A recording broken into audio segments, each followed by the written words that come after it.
আসসালামু আলাইকুম। আমি ডক্টর মোহনা।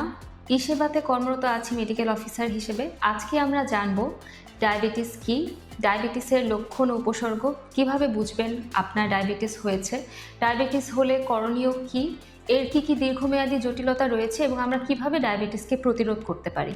ডায়াবেটিস হলো দীর্ঘমেয়াদী রক্তে গ্লুকোজ বা চিনির বৃদ্ধিজনিত কারণে একটি রোগ। আমাদের রক্তে গ্লুকোজের মাত্রা নিয়ন্ত্রণ করা একটি হরমোন যার নাম হচ্ছে ইনসুলিন। এই ইনসুলিনের কার্যক্ষমতার অভাবে যে রোগ বা গ্লুকোজের বৃদ্ধির কারণে যে রোগ সৃষ্টি হয় তাকে আমরা ডায়াবেটিস হিসেবে জানি। মোটা দাগে আমরা ডায়াবেটিসকে ৩টি ভাগে ভাগ করতে পারি: টাইপ 1 ডায়াবেটিস, টাইপ 2 ডায়াবেটিস এবং গর্ভকালীন ডায়াবেটিস। এখন আমরা জানব ডায়াবেটিসের লক্ষণ ও উপসর্গসমূহ। ডায়াবেটিস হলে সাধারণত অতিরিক্ত তৃষ্ণা পায়, ঘন ঘন ক্ষুধা লাগে, ঘন ঘন ওজন হ্রাস পায়। এছাড়াও কোনো ক্ষত বা কাটাস্থান সেরে উঠতে অনেক সময় লাগে। এগুলো হচ্ছে প্রাথমিক লক্ষণ। এইসব লক্ষণগুলো দেখা দিলে আমরা সাধারণত ডায়াবেটিস পরীক্ষার জন্য রোগীদের পরামর্শ দিয়ে থাকি। ডায়াবেটিসের কারণ প্রথমে আসছে বংশগত কারণ। কারো বংশে যদি বাবা মা বা ভাই বোনের টাইপ 1 বা টাইপ 2 ডায়াবেটিস থেকে থাকে সেক্ষেত্রে তার টাইপ 2 ডায়াবেটিস হওয়ার সম্ভাবনা থাকে।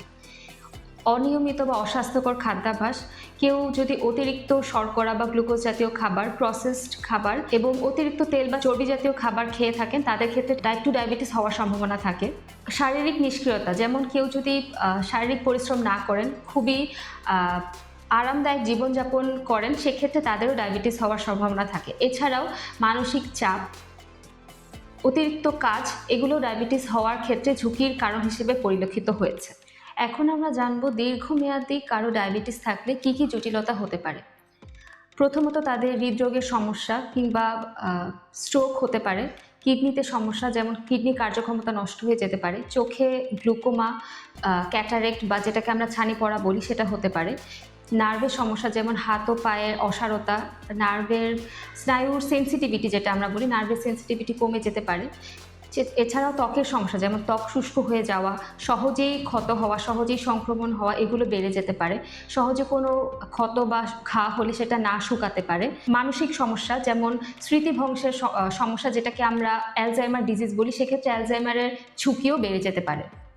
এরপর আসছি আমরা কিভাবে ডায়াবেটিস প্রতিরোধ করতে পারি।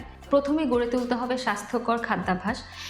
সেখানে অতিরিক্ত গ্লুকোজ বা শর্করা জাতীয় খাবার পরিহার করতে হবে, প্রসেসড খাবার বা টিন জাতীয় খাবার যেসব খাবার টিনে পাওয়া যায়, এছাড়াও ট্রান্স ফ্যাট বা অতিরিক্ত তেল ও কোলেস্টেরল জাতীয় খাবার পরিহার করতে হবে।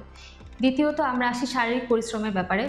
নিয়মিত শারীরিক পরিশ্রম বা শারীরিক এক্সারসাইজের অভ্যাস গড়ে তুলতে হবে। সেক্ষেত্রে প্রথম দিকে আমরা প্রতিদিন 30 থেকে 45 মিনিট হাঁটার অভ্যাস করতে পারি। 3 হচ্ছে মানসিক চাপ মুক্ত থাকা। যে কোনো মানসিক চাপ মুক্ত থাকা আমাদের ডায়াবেটিসকে ত্বরান্বিত করার থেকে রক্ষা করবে।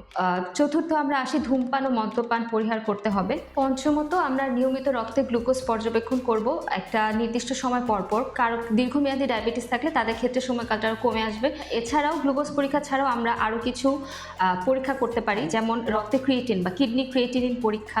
এছাড়াও আমাদের গত 3 মাসে ডায়াবেটিসের কী অবস্থায় রয়েছে সেটা আমরা হিমোগ্লোবিন A1C পরীক্ষার মাধ্যমে করতে পারি। এছাড়াও যাদের একটা দীর্ঘমেয়াদী ডায়াবেটিস রয়েছে, যেমন 7, 8, 10 বছর যাবৎ যাদের ডায়াবেটিস আছে, তাদের ক্ষেত্রে আমরা রোগীদেরকে নিয়মিত চোখ পরীক্ষা করার জন্য পরামর্শ দিয়ে থাকি। এই ছিল ডায়াবেটিস সম্পর্কে কিছু গুরুত্বপূর্ণ তথ্য যা আপনাদের সাথে শেয়ার করলাম। আশা করি আজকের ভিডিও থেকে আপনারা অল্প কিছু হলেও উপকৃত হয়েছেন। এই ধরনের স্বাস্থ্য বিষয়ক আরও গুরুত্বপূর্ণ ভিডিও পেতে আমাদের সঙ্গেই থাকুন। ধন্যবাদ।